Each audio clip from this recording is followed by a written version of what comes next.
Family didn't invite me to Christmas because it's no place for losers. Then my calm revenge.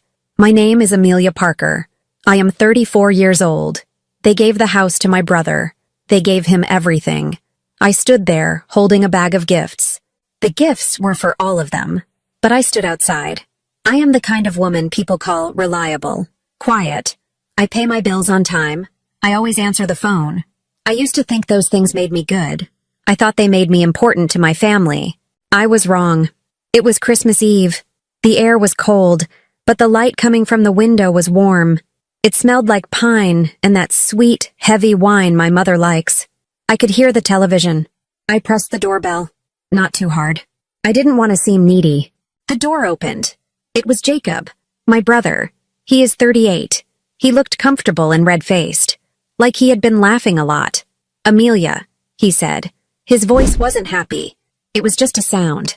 Before I tell you how everything flipped, like and subscribe. Drop a comment where you are watching from. "Hi, Jacob," I said. My voice was steady. I held up the paper shopping bag with the gifts. They were wrapped in silver and blue. I spent hours on them. He didn't move. He blocked the door. His body was a wall. "What are you doing here?" he asked. Simple, direct, mean. I frowned a little. "It's Christmas Eve. I came for dinner. I brought the presents." He sighed. It was a big, heavy sigh, like I was the most boring chore he had to do. He leaned in a little. His eyes were cold. "Look, Mom and Dad decided this year. It's just family. Real family." I didn't understand. "I am real family, Jacob." He looked past me. At the street. He didn't want to look at me. Then he said the line. He said it clearly. "This is no place for losers," he said. It was just 6 words, but they felt heavy. They hit my chest. They were simple, direct, and they did the job. I didn't cry. I didn't yell. I looked over his shoulder. I saw my mother. She was sitting on the sofa by the fireplace. She had a glass of red wine. She saw me. Our eyes met for half a second. She took a slow sip of her wine. She did not stand up. She did not wave. I saw my father. He was putting wood on the fire. His back was to the door. He didn't turn around. He knew I was there. He always knows. They had talked about this. This was not Jacob's idea alone. This was a family vote. A silent, cruel vote. I looked back at Jacob. He was waiting for me to get mad. Waiting for me to argue. Waiting for me to be the victim they knew. I didn't argue. I felt something change inside me. It was like a tight knot came undone. It was simple and devastating. I smiled faintly. It wasn't a happy smile. It was a cold, quiet thing.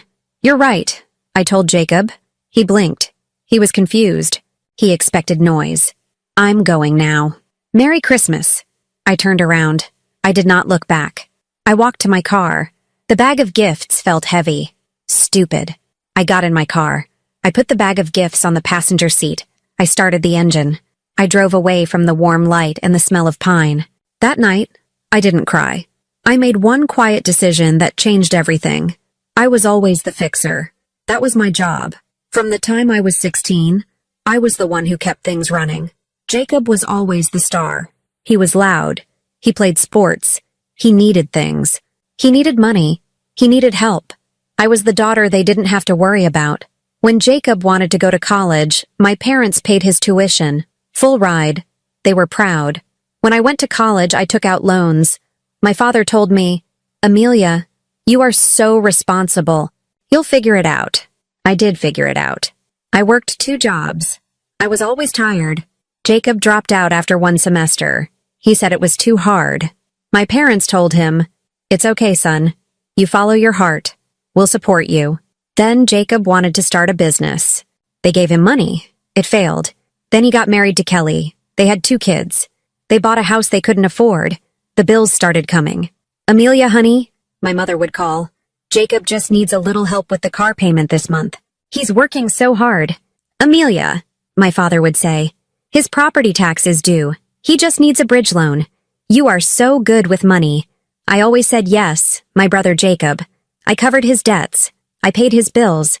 I babysat his kids for free every Friday night so he and Kelly could have a date night. When they got behind on the mortgage, I wrote a big check.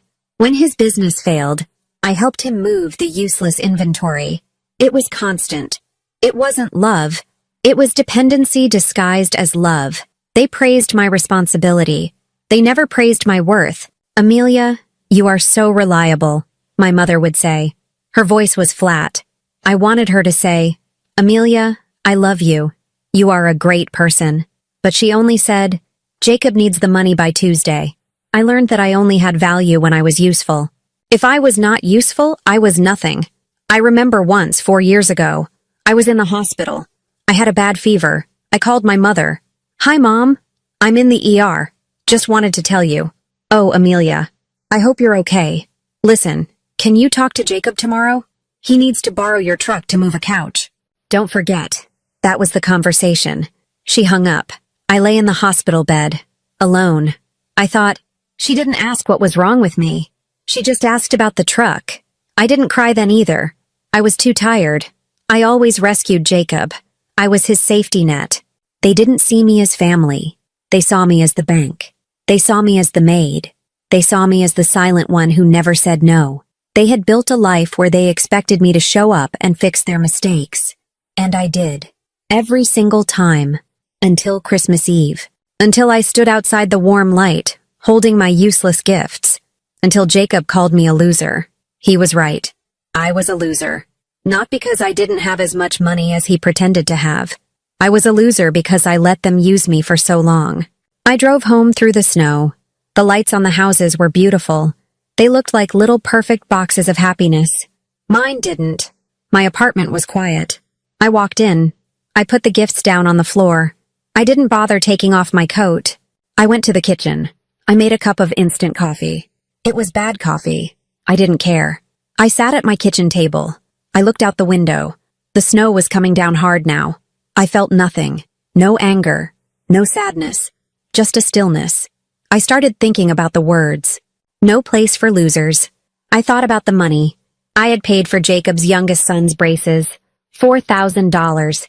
I didn't even get a thank you note. I thought about my vacation last year. I had saved up for months. I was going to see the ocean. My mother called 3 days before.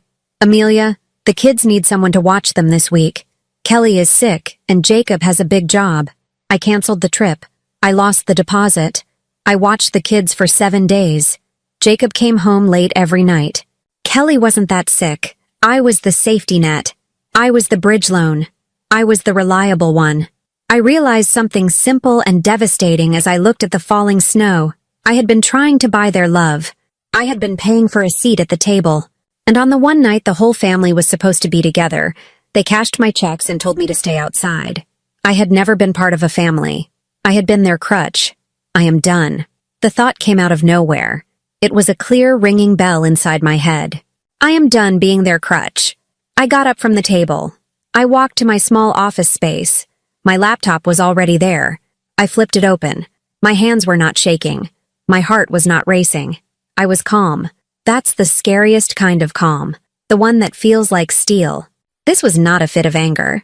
This was a quiet decision. This was me finally drawing a line.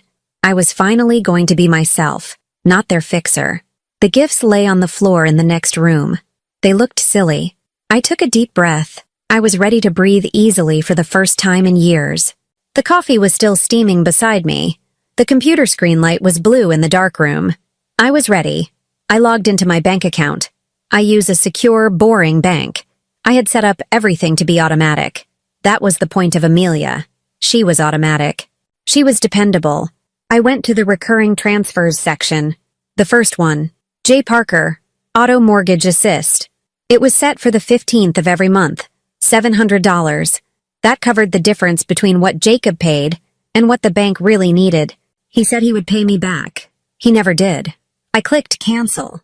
The screen asked, "Are you sure you want to cancel this transfer?" Yes, I am sure. The word felt so good, so solid. The next one, M. Parker, Utility Coverage. That was my mother's electric bill when she and Dad traveled. They traveled a lot. They traveled on my money. I clicked cancel. The third one, J. Parker, Kelly's car payment. $300. Jacob had sworn it was temporary. That was 3 years ago. Cancel. The fourth one, Cash App, weekly allowance for Jacob's oldest. I had been giving my nephew money every week since he was 8. I wanted to be the fun aunt. I wanted them to like me. Cancel. I saw the total amount I had given him over the years. It was more than my emergency fund. I kept going. 5 years of quiet sacrifices. Everything was automated. Everything was set to help them. I checked my credit card account. I had put the money for the braces on the card. I paid the minimum, but I was carrying the debt. It was always there. I went to my savings account. I moved a large sum of money, the money I was supposed to have used for a down payment on a better apartment. I moved it to a new, locked account at a different bank, an account only I knew about, a fortress. It took me 5 minutes to erase 5 years of automatic dependency. When I was finished, I logged out. I shut the laptop quietly. I leaned back in my chair. I could still feel the cold from the outside, but inside I felt warm. I felt light. I didn't think about what would happen next. I didn't think about the phone calls. I only thought about me. I took a deep, easy breath. This is what freedom feels like. It was a quiet feeling, a simple fact. I was done being the safety net. I was done being the backup plan. They would have to learn to stand up on their own. Or fall. That was their choice now. Not mine. I stood up. I took off my coat. I went to the freezer. I took out a small, fancy piece of chocolate cake I had bought last week.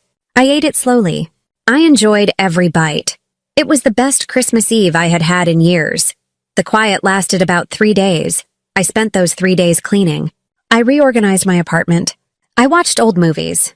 I didn't answer the phone. I didn't turn it off. I just didn't answer. I watched the names come up. The first call was from Mom. She called Sunday morning. I let it ring. The second call was from Dad. Sunday afternoon. He never calls. He texts or sends Mom. This was unusual.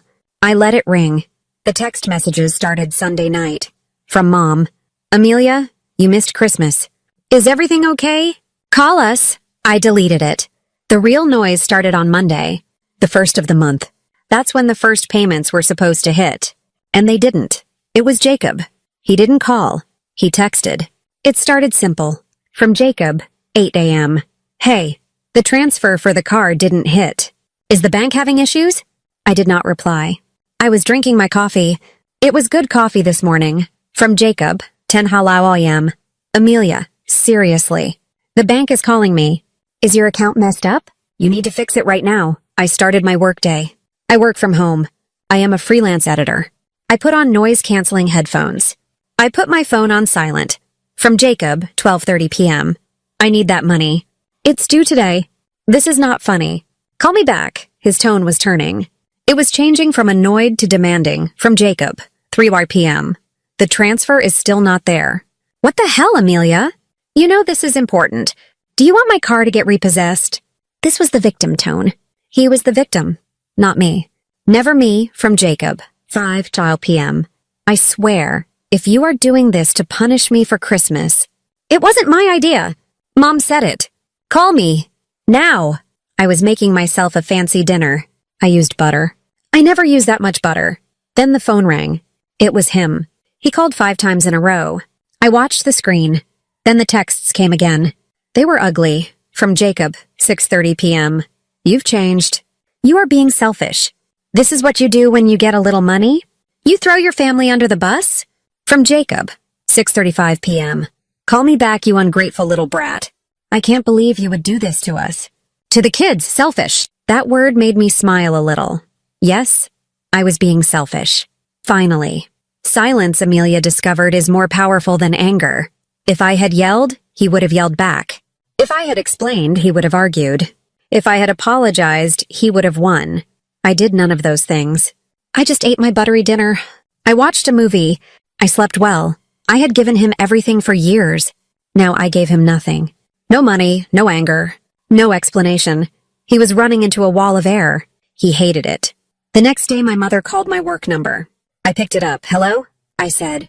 Professional. Amelia, it's Mom. Your brother is in trouble. His payment didn't go through. What is wrong with your bank? Her voice was high and strained. She wasn't worried about me. She was worried about Jacob.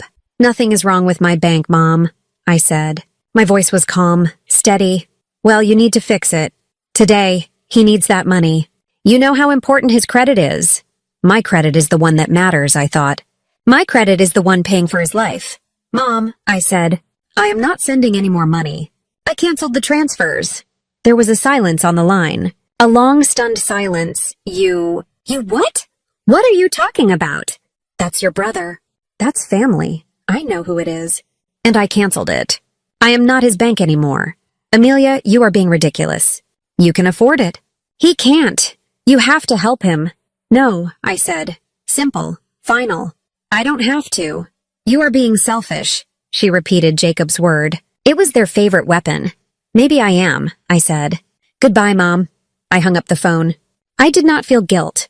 I felt a small, hard strength. I put my headphones back on. The silence was absolute. 2 days later, the quiet war of texts and calls ended. Jacob escalated. He came to my workplace. I don't work in a big office building anymore. Since I became a successful editor, I have a small private office downtown. It's on the ground floor. It has a big glass front window. I can see the street. It's quiet and professional. I was sitting at my desk reviewing a contract. I was focused.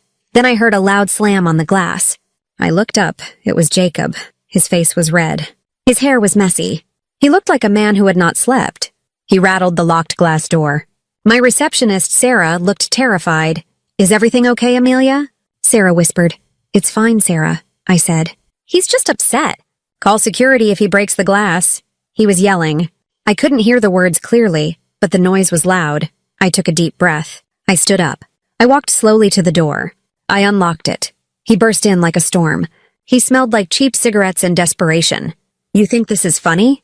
He roared. He didn't even say hello. I looked at him calmly. My voice was quiet. I did not want to sound loud. Loud meant emotion. Loud meant control. I wanted neither. Jacob, you need to leave. This is my place of work. I don't care. I lost the car. The payment didn't go through and they took the car. You did this. His voice was shaking. He was desperate. It was real. But it was his problem, not mine. You lost the car, Jacob. You didn't pay for it. But you always paid for it. You always helped. You can't just cut us off like that. He was standing close to me. He was breathing hard. He looked dangerous. But I wasn't scared. I was empty of fear. I looked him in the eye. I did not flinch. I already did, I said. 3 words. They hung in the air. He stepped back a little. He couldn't believe it. He expected a reason, a fight, an excuse. You're heartless. What about my kids? They need that car for school. They have a mother, Jacob, and 2 grandparents who own 2 cars, I said. It was a clear statement of fact, not an accusation. He started to wave his arms. This is payback for Christmas. You're a bitter, selfish sister. You're a loser, Amelia. You always have been. The word didn't hurt anymore. It was just noise. I looked at Sarah. She was pretending to be busy, but I knew she was watching. The whole office was watching. I made the next move. It was quiet. It was the end of the conversation. I turned around. I did not run. I did not hurry. I walked back to my desk. I sat down. I picked up my pen. I looked at the contract again. I was working. He stood there for a second. He was stunned by the lack of reaction. Then he started yelling again. Amelia, you listen to me. You owe me. You owe us. He was yelling into my back. It was just noise. I kept my eyes on the paper. He grabbed the door handle and slammed the door open again. He turned. He was yelling now at the street. At the snow. You'll regret this. You'll regret what you did to your family. He walked out onto the street, still yelling. He stopped and kicked a patch of ice. I looked up. I watched him go. He was a small, angry man walking away from my warm, quiet office. Sarah came up to my desk. She was pale. Amelia, that was intense. It was just Jacob, I said. I was calm. I put the pen down. Please call security to tell them not to let him in again. Of course, she said. I didn't care that the whole office saw. I didn't care what they thought. Dignity looks better in silence. I had faced him. I hadn't yelled. I hadn't cried. I had just said no. And then I walked away. I hadn't seen him so powerless since we were children. He was used to me fixing it. He was used to me begging for his forgiveness. But now, he had no leverage. He only had volume. And volume doesn't work on silence. I went back to my contract. The room was peaceful again. The storm was outside. And I was finally inside. After the office scene, everything went quiet for a few days. The total silence was louder than the yelling. I knew he was panicking. I knew the other bills were coming due. The payments I had canceled were the foundation of their entire fake life. Without my checks, the house of cards had to fall. I wasn't watching the news, but I was waiting for the first domino. It was Kelly who called. Jacob's wife, Kelly, and I used to be friends. Before she got used to being comfortable. She was nice. She wasn't malicious like Jacob and my parents. She was just weak. She liked the nice house and the nice car. She didn't ask where the money came from. Her name came up on my phone. I hesitated. I picked it up. "Hello, Kelly." Her voice was trembling. I could hear it right away. It was a small, high sound. Amelia. "Oh God, Amelia. Thank you for picking up." "What's wrong, Kelly?" I asked. My tone was neutral. She started crying. Simple, quiet sobs. "It's Jacob. The car. He told me it was a mistake. He said your bank messed up. But he was yelling this morning. I heard him on the phone. And then he left. Where did he go?" "I don't know." "That's not the worst part, Amelia. I found things. I went through his office. I was looking for the mortgage papers. The house is late on 2 payments. He told me you were taking care of it. I stopped taking care of it, Kelly." "I know, but I found the statements. From the bank. The ones you sent the money to," she was whispering now, like she was afraid Jacob would hear her from outside. "What did you find, Kelly?" "The car payments you sent. The property tax money. The bridge loans for his business. It wasn't for that stuff, Amelia." I waited. I knew the truth already. I had always known the truth deep down. "Where did the money go, Kelly?" "Casinos. Online accounts. Hotel bills. Trips he took alone. He gambled. He stole from you. All those bills you paid. They were already paid. He just needed extra money for his habit." I closed my eyes. It wasn't a shock. It was confirmation. It wasn't just neglect. It was betrayal. He didn't just use me. He lied to me. He used my goodwill to fund his addiction. I found fake accounts. Bank statements that were changed. He made them look real. He showed them to Mom and Dad. That's how he got them to call you, Amelia. He showed them fake bills. "I see," I said. It was all I could say. "Amelia, I'm so sorry. I didn't know. I really didn't know." "It's okay, Kelly. You don't have to apologize. It's not your fault." She was quiet for a moment. Then she took a deep, shaky breath. "I went to my sister's house. I took the kids. I called a lawyer. This was the quiet power. This was her drawing a line. "That's a smart move, Kelly," I said. "I meant it. He ruined us, Amelia. He ruined his family. He risked the house. He risked the kids. He ruined himself, Kelly. You and the kids can still be fine. The lawyer told me about the debt. It's bad. The house is going into foreclosure. The lawyer said I can file for a quick divorce on the grounds of fraud and abandonment." I didn't gloat. I didn't cheer. I just listened. She kept talking. She needed to talk. She needed a witness. I was the one person she knew who already understood Jacob's darkness. She wasn't asking for money. She wasn't asking for help. She was just telling me the simple, awful facts. "Amelia, why did you let him do it for so long?" she asked. The question was soft. I wanted a family, Kelly. I wanted to be needed. I wanted to be loved.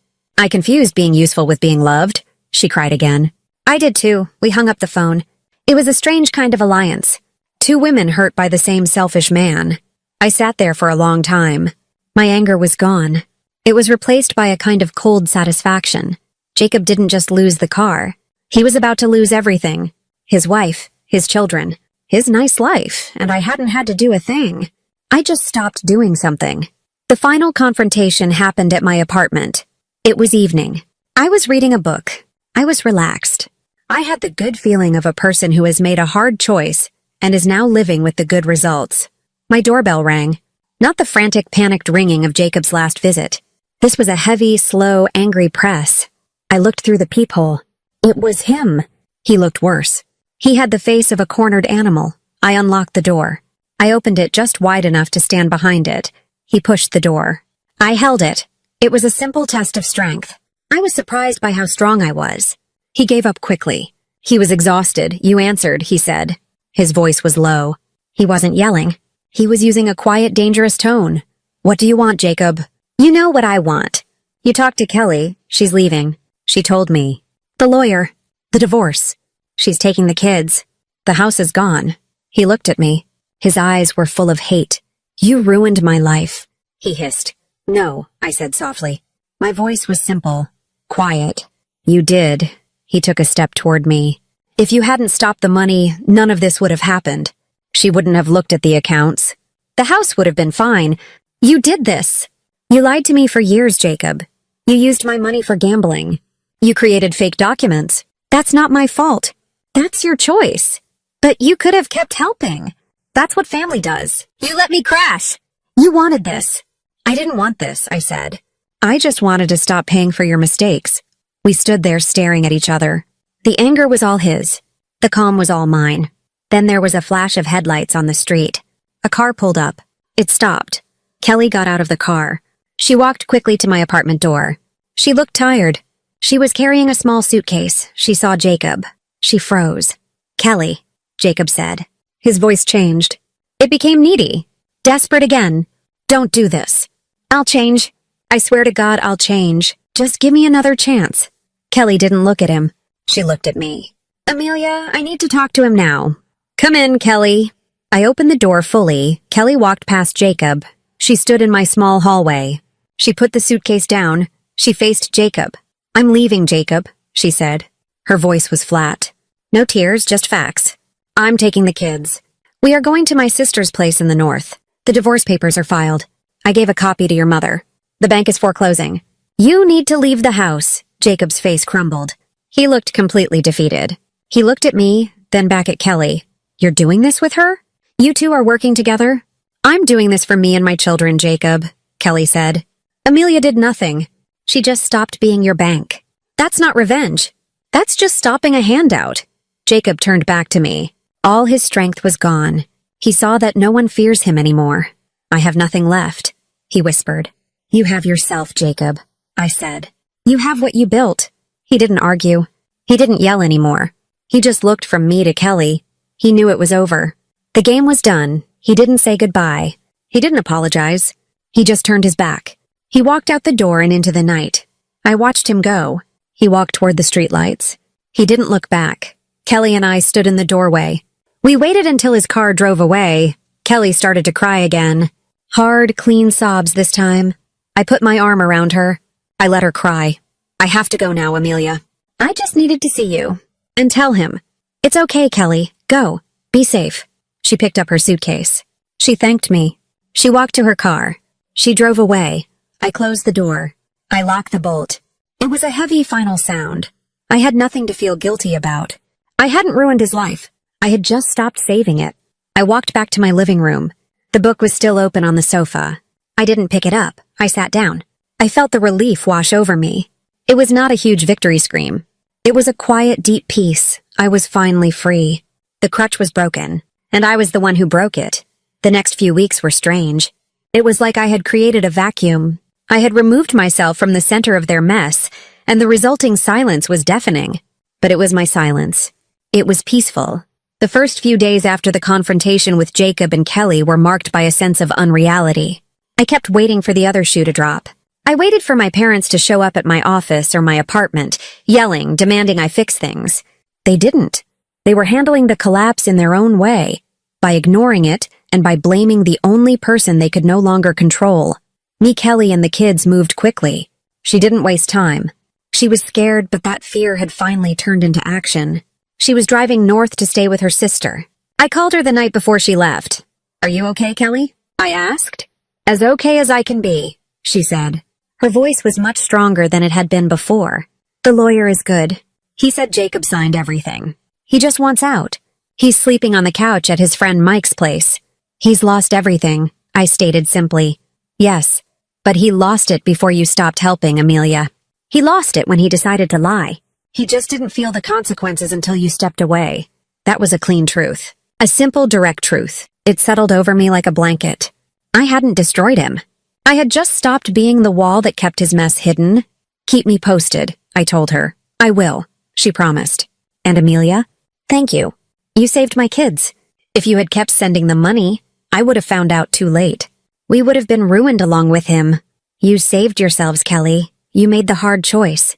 We hung up. I felt a weight lift from my shoulders. The fact that I had indirectly helped Kelly and the children find safety was a small, quiet victory. It was collateral damage, but in a good way. My act of self-preservation had resulted in their preservation too. A few days later, a text came. It wasn't from Kelly. It was a picture message. The kids were smiling. They were standing next to a huge snowman. They were wearing new bright red hats. Kelly had captioned it, "First snowman in our new home. Thanks for the freedom." I stared at the picture for a long time. It was a beautiful picture of normalcy. Pancakes and snowmen. Simple real life. They were finally building something real, away from the lies and the drama. I saved the photo. It was the only Christmas gift I needed. The tension with my parents was different. They didn't yell. They used a weapon they knew worked better on me. Guilt. My phone rang one Tuesday afternoon. It was Mom. I answered immediately. I knew this call was coming. "Amelia? Is that you?" Her voice was slow, dramatic, like she was reading lines from a bad play. "It's me, Mom." "Hi? Your father and I are very disappointed," she began, just like that. No preamble. No how are you. Just disappointment. "About what, Mom?" I asked, keeping my voice level. "About everything. About Jacob. About the house. About Kelly leaving. You know what you did? I stopped paying for Jacob's gambling addiction, Mom. That is what I did. No, Amelia. You used your opportunity to hurt your brother. You could have just sent the payments and then talked to us later. You chose the most difficult, most painful way to handle this. I chose the only way that worked, I thought. Talking never worked. Mom, Jacob was stealing. He was forging documents. He risked his home and his family. I was his victim for 5 years. I stopped being a victim. Oh, Amelia, you are so dramatic, she sighed. It was the old dismissal, the easy way to erase my pain. He was under a lot of stress. You have to understand that. He's struggling. You are stable. You have a job. You don't have children. That line stung. You don't have children. A reminder that my life was small. That my success didn't count because I hadn't made a family yet. That my lack of dependence meant my money was disposable. My stability is not Jacob's emergency fund, Mom. It's my life. I have to live it, but he's your brother. This is family, she insisted. You have broken our family apart. You have made things difficult for your brother. She blamed me for Jacob's actions. She blamed me for the natural consequences of his choices. This was the core of their neglect. The constant prioritization of Jacob's needs over my simple right to fairness and safety. I leaned back in my chair. I took a slow breath. This was the moment for the victim to fight back. But I wasn't fighting anymore. I was simply speaking the truth. Mom, I said, I did not break the family. Jacob broke it. He broke it when he started lying. He broke it when he stole my savings. He broke it when he called me a loser on Christmas Eve. We didn't mean that, Amelia. It was the stress. Jacob was just talking nonsense. But you were standing right there, Mom. You were drinking wine. And you let him say it. You didn't stop him. You approved of it. I waited for her to deny it. She didn't. She couldn't. You have made your point, Amelia. You've hurt him. You've punished us. Are you happy now? I smiled. Not a big smile. A small, simple one. No, Mom, I'm not happy. But I am peaceful. And maybe now, Jacob will finally have to be himself. He won't have me to hide behind. The line went silent. That was the most powerful thing I could have said. It was the truth they couldn't argue with. Jacob was now alone with his mess. You are cold, my mother finally said. Her voice was flat. Empty. No, Mom, I replied. I am finished being warm to people who use me. I hung up the phone. I didn't wait for her to reply. The conversation was over. The years of quiet agreement were over. I felt a slight tremble in my hand. It was the release of years of compressed effort. I had held on to my family for so long, and now I had let go. And they were floating away, finally out of my orbit. It was lonely, but it was safe. It was safe like my lockdown savings account. It was safe like my quiet apartment. The phone didn't ring again that day. I realized then that my relationship with my family was over. It had never been a two-way street. It had been a bank account, and I had closed the account. They didn't know how to talk to me when they couldn't ask for money. They only knew how to blame me for their sudden bankruptcy. I was the convenient scapegoat. The easy villain. I got up and walked to the kitchen. I made a cup of tea. I looked out the window. The world was cold and gray, but I felt clear. I felt honest. I was Amelia Parker, the dependable daughter who finally said no. And in that simple word, I found more dignity than in all the years of forced yeses. I sat down and went back to my work. The contrast was startling. The loud, dramatic storm of my family life and the quiet, productive rhythm of my own life. I chose the quiet rhythm. I chose me. The next step in the slow collapse of my family's illusion came from my father. He was always the silent partner in the neglect. My mother was the speaker, the emotional manipulator. My father was the financier, the one who quietly approved the budget that excluded me. A week after the call with my mother, my father texted me. He had never texted me before. He usually called on my birthday or to tell me to call Mom. The text was short, from Dad. We need to talk. Tonight. Your mother is very ill. The ill part was classic emotional blackmail. It meant she was angry and sad. It meant she was using tears to force a result. But I knew it was a lie. My mother had the health of an ox. She just had a broken sense of entitlement. I texted back. I can meet at the public library coffee shop. 6 p.m. I didn't offer my apartment. I didn't offer their house. A neutral public place. That meant no screaming, no property damage, and a time limit. It set a boundary. He replied, fine. No love, no warmth, just acceptance of the terms. I went to the library coffee shop early. I sat at a small table by the window. I ordered a hot chocolate. I waited. I was calm. I had rehearsed this conversation in my head for years. When they walked in, they looked older. The stress of Jacob's collapse had hit them hard. They weren't used to stress they couldn't fix with my money. My father looked pale. My mother looked stiff and angry. Not ill. They sat across from me. They didn't look at my hot chocolate. They looked at me like I was a problem on their tax form. Amelia, my father started. He used his business voice, the one he used for firing people. We need to discuss the restructuring of Jacob's debts. There is no restructuring, Dad, I said. The house is gone. Kelly has the kids. Jacob is staying with a friend. It's done. It's not done, my mother snapped. We have the money now. Your father and I have taken out a small loan against the house. You took out a loan against your house? I interrupted. Why? My father sighed heavily. To get Jacob an apartment. He needs stability. He can't work without stability. And you expect me to cover that loan, don't you? I asked. I knew the answer. This was the final twist. They had finally sacrificed their own stability to save Jacob, and now they expected me to jump in and save them all. My mother leaned forward. We have worked hard for that house, Amelia. We deserve to retire in peace. If you could just send us $500 a month to cover the loan interest, just for a year, until Jacob gets back on his feet. And then he will need help with the next thing. And the thing after that, I finished for her. No, Mom, I won't do it. My mother's eyes went wide. She had never heard me say no with such finality when it came to their well-being. Amelia, we are talking about our retirement. We are talking about the house we raised you in. You raised me in a house where my brother was praised for his mistakes, and I was valued only for my checkbook, I stated, the words simple and clean. You raised me to be dependable. I depended on you too, but when I needed a word of praise, you gave it to Jacob. When I needed emotional support, you asked about Jacob's car payment. When I needed family, you called me a loser. My father finally spoke, his voice low and dangerous. That was just talk, Amelia. Don't be petty. This is real money. Family helps family. Is that why Jacob stole $4,000 from me and blew it at a casino? Was that family helping family, Dad? My father froze. He looked at my mother. She knows about that? He asked my mother, his voice a whisper of surprise. My mother shot me a glare filled with pure hate. Kelly told her! The liar! No, Mom, Kelly confirmed it. I knew Jacob was gambling. I just didn't know the exact amounts until Kelly found the proof. But you knew he was bad with money. You knew he wasn't paying his bills. You just chose to use my financial stability as a shield for him. I looked directly at my father. Dad, I took out college loans. I worked 2 jobs. I built my life with no help. Jacob got everything handed to him and destroyed it. And now you expect me to destroy my future to save his past. We are your parents, Amelia, my mother pleaded, her tone shifting to fake sadness. We love you. Do you? I asked. This was the most important question. The quiet twist. When did you show me?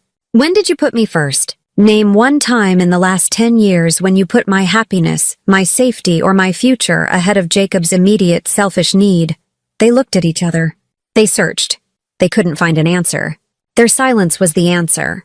That's what I thought, I said. You didn't raise me. You financed me. And you invested all your real emotional love in Jacob. And you got a bad return on that investment. I am not going to bail out your failed investment strategy. I stood up. I looked down at them. They looked small and defeated. I am closing the account. Don't call me about money again. Don't call me about Jacob. I wish you both well, but I am not your dependable daughter anymore. I am just Amelia. I turned and walked out of the coffee shop. I left the hot chocolate untouched.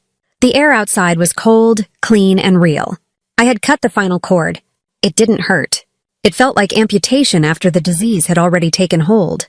Necessary. Final. I walked toward my car. The fight was over.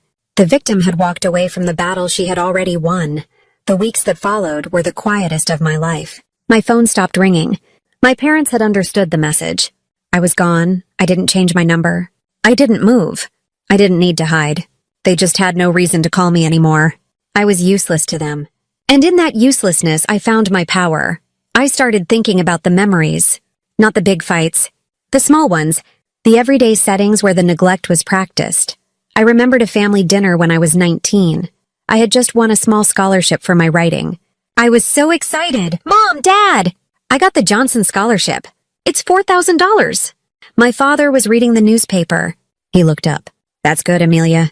That will cover your books for the semester. He went back to the paper. My mother said, That's nice, dear. Pass the rolls. Jacob, are you going to eat that piece of chicken? You need to keep your strength up. My excitement was reduced to covering the books. My achievement was just a small financial relief for them, not a source of pride. Jacob, who was perfectly healthy, was the only one who needed strength. That was the family dynamic in one sentence. I remembered when I started my freelance editing business. It was hard work. I worked 80-hour weeks for a year to get it off the ground. I told my mother I was exhausted. It's great you're busy, honey. That means you're making money. Jacob needs a babysitter this weekend. Can you come over? You can work from his dining room table. My tiredness didn't matter.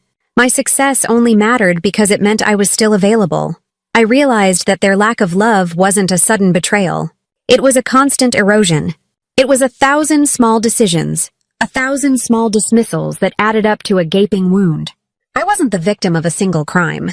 I was the victim of a culture of neglect. This realization brought an immense, quiet clarity. The hidden truth was that they did not see me as a person. They saw me as a resource, internal dialogue. They don't hate me. They don't love me either. I am just a tool, a reliable tool. They didn't give me the house because you don't give a house to your filing cabinet. Jacob was the son. I was the financial plan. They are not capable of giving me what I needed.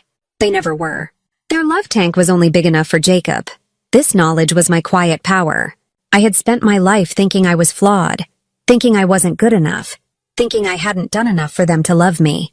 But the truth was simple. I was enough. They were the ones who were broken. Their capacity for love was limited. I decided to clean out my spare room. It was full of things I had bought for the family.